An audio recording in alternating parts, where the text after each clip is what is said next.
Hi, havanese breeders. This is Rebecca at Better Breed, and today I'm doing a test breeding for you.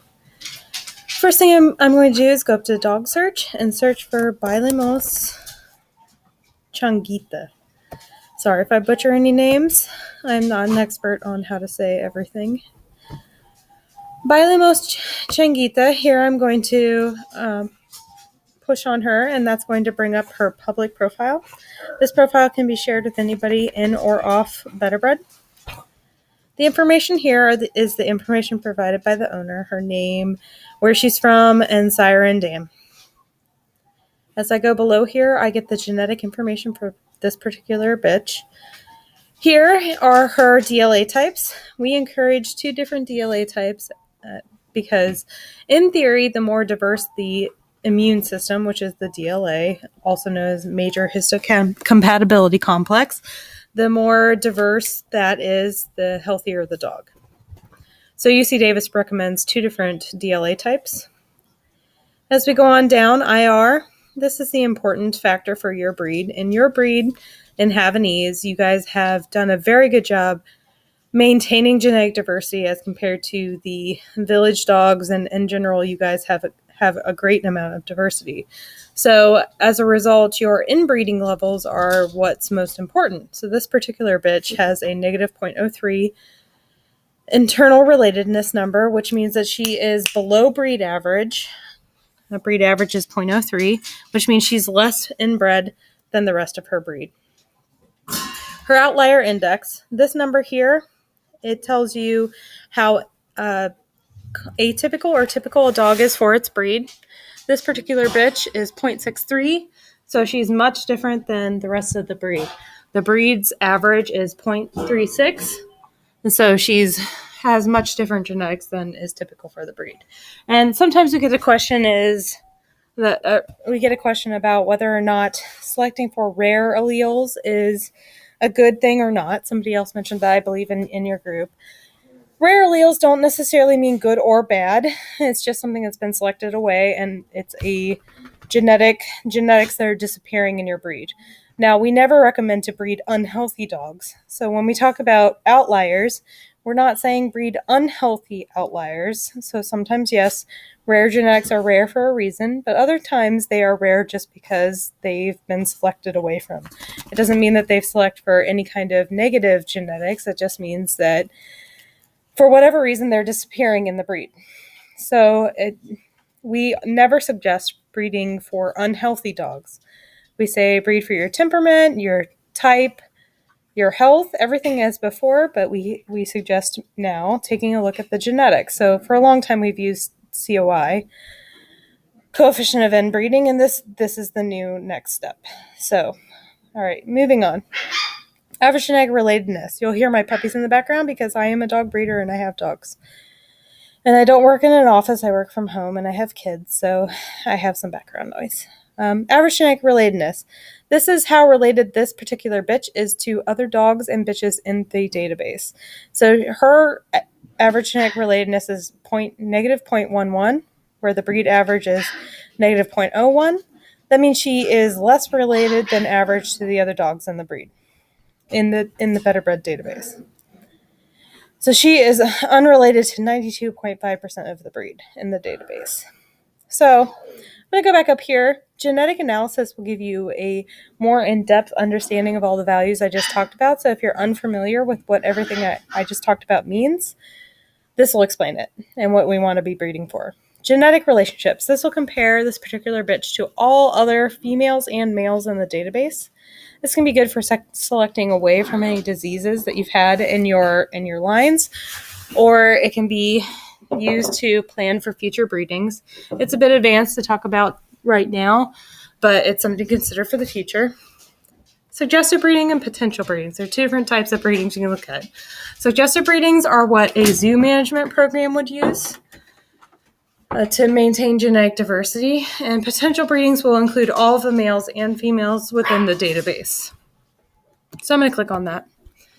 So when I asked for dogs in our breed-specific group, I was given Deleuze, so I'll search him in just a moment.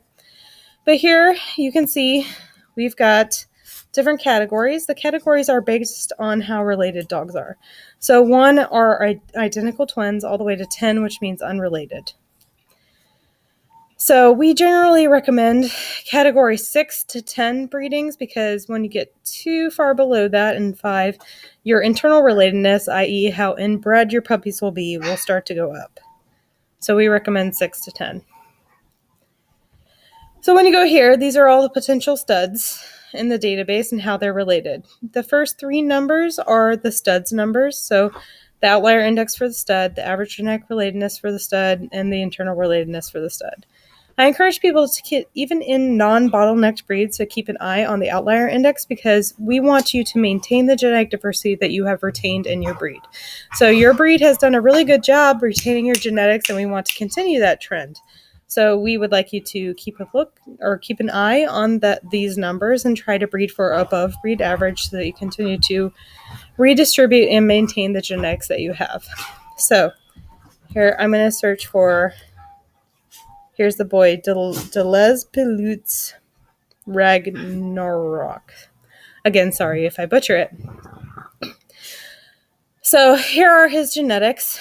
He has a 0.44 OI, which is above breed average.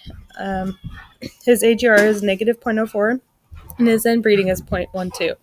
And one thing to note is that even if you have an inbred dog, it's actually fairly easy to bring the IR down. So we'll see here when we do a category 10 breeding, which means they're unrelated, can we bring that IR down easily, which I believe we can.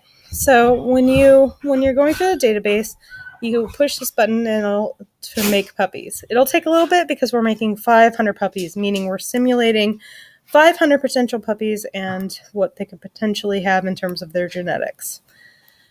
Once you do that, and it takes a little while, you can push on summary or an analysis, or you can go up here to my litters. I prefer summary because I like what's given in the summary. However, you can also click on analysis and it will explain everything in more depth. So I'm going to go up here and I'm going to go to my summary and it's going to pull it up. Our category 10 breeding, and let's look at the genetics that we got. As we talked about, the outlier index, meaning how atypical or typical the genetics are for your particular breed, are above your breed average, as are your puppies. So this is something we would say that we like. We like to see that the numbers are maintaining the different genetics within your breed. So here we are with average genetic relatedness. Both sire and dam are above breed average, but we cannot yet calculate this for puppies. It may come in the future, however, we can't do it yet. Outlier index is inversely correlated with average genetic relatedness. So we encourage people to look at your average or at your outlier index, and that will help you. The higher your outlier index, the lower your average genetic relatedness is. So you want dogs that are less related to the rest of the dogs on the database. And this helps you get at it. Internal relatedness is how inbred your dog is, as we've discussed. The higher the number, the more inbred. The lower the number, the more outbred. So here, the puppies from this litter average will be 0.04, meaning that they are a little inbred. We usually recommend litters to be below 0. And as you can see, this is a lot lower than the stud, but it is higher than the dam. And it's about at breed average. So I don't like that, but we'll go see in a little bit what this looks like in terms of the distribution of the graphs for where the puppies will fall. Homozygosity by locus is also another inbreeding measurement. And the homozygosity by locus of the puppies is 0.24. In my breed, I like to see it between 0.2 and 0.3. For getting the type I like to see between 0.2 and 0.3. My breed, it's much higher overall, though you guys have a lower HL. So this is about at your breed average. Percent unrelated, both the dam or sire and bitch are unrelated to the majority of the breed, even more so than is common. So going down here, this is one thing I like about this breeding. All 4 potential combinations of DLA types will create different types. That's one thing that UC Davis recommends. And in theory, the more diverse the DLA system, the more diverse the more diverse the immune system, the healthier the puppies. So this is something we would recommend. So going down here, these graphs show you where these predicted, I guess we have 800 puppies predicted where they'll fall. Your breed average for OI, let me refer back, is 0.36. So you're right about down here. So these puppies will fall well above your breed average for outlier index. So they are atypical in terms of genetics for the breed, which means that they're doing a good job maintaining the different genetics within the breed. Going over here to IR, many of the puppies will fall into the above 0 range, which is not something we typically recommend, particularly because this runs the risk of producing recessive or recessive component diseases. So in your pedigrees, you would need to try to review if there's any kind of recessive issues that have popped up, something to consider. So you'll be running the risk of higher inbred puppies. And in terms of your population, this is probably one of the more important things to look at, is to try to breed for lower IR. So again, I don't know these dogs. I don't know how they complement each other. I don't know their temperaments, their drive, their structure. So it's something to keep in mind. So, all right. Well, thank you for watching this test breeding. If you have any questions, please feel free to ask. Also, we are doing a 2-week trial for Havanese breeders. What you need to do is message me for the coupon code, and I will post the link in your group. Thanks for watching.